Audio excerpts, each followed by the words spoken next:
এখন এই প্রশ্নের উত্তর দিতে গেলে অনেকটা মিথ্যার আশ্রয় নিতে হতে পারে, কিন্তু আমি মিথ্যা বলতে চাচ্ছি না।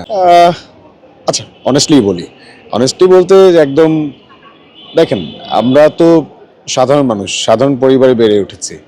তো আমাদের আসলে আহ, না বাবার ওইভাবে রাজনৈতিক কোনো ব্যাকগ্রাউন্ড আছে, না বাবার অর্থবিত্ত আছে, না মামুর জোর আছে। তো আমাদের আছে শুধুই মাত্র আমাদের এই এথিক্সটুকুই আমাদের অস্তিত্ব, এটাই আমাদের পরিচয়। তো এখন যদি আমি কাজ করতে গিয়ে আমার অস্তিত্বই খুইয়ে ফেলি, বা আমার অস্তিত্বই যদি বিক্রি করে দিতে হয়, তাহলে আমার অস্তিত্বটা আর টিকে থাকবে না।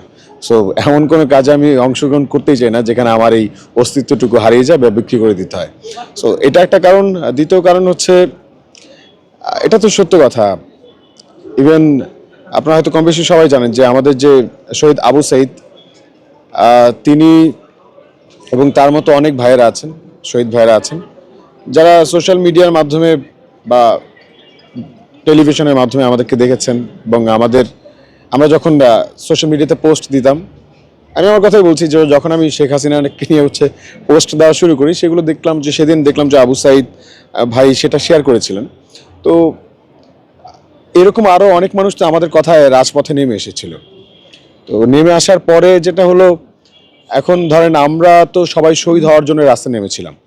তো এখন পর্যন্ত যে উদ্দেশ্য, আল্লাহ তো আমাদেরকে কবুল করে নাই, আমরা এখন পর্যন্ত শহীদ হতে পারিনি। কিন্তু আমাদের ডাকে সাড়া দিতে আমাদের ভাইয়েরা শহীদ হয়ে গেছেন, আল্লাহর কাছে চলে গেছেন। তো আমাদের যে গুলিটা খাওয়ার কথা ছিল, আমাদের সামনে বুক পেতে তো তারা দাঁড়িয়েছেন এবং গুলিটা তারা স্বেচ্ছা নিয়েছেন। ওই ট্রমাই এখন পর্যন্ত আমি কাটায় উঠতে পারিনি ব্যক্তিগতভাবে, এটা একদম অনেস্ট কথা, এটাই একদম সত্য।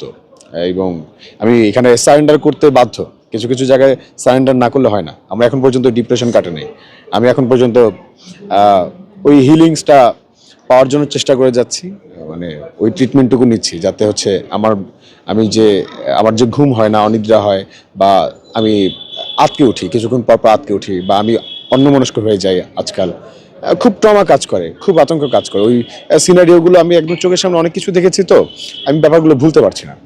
এবং এখন প্রত্যেকটা মানুষের সক্ষমতা তো একরকম না।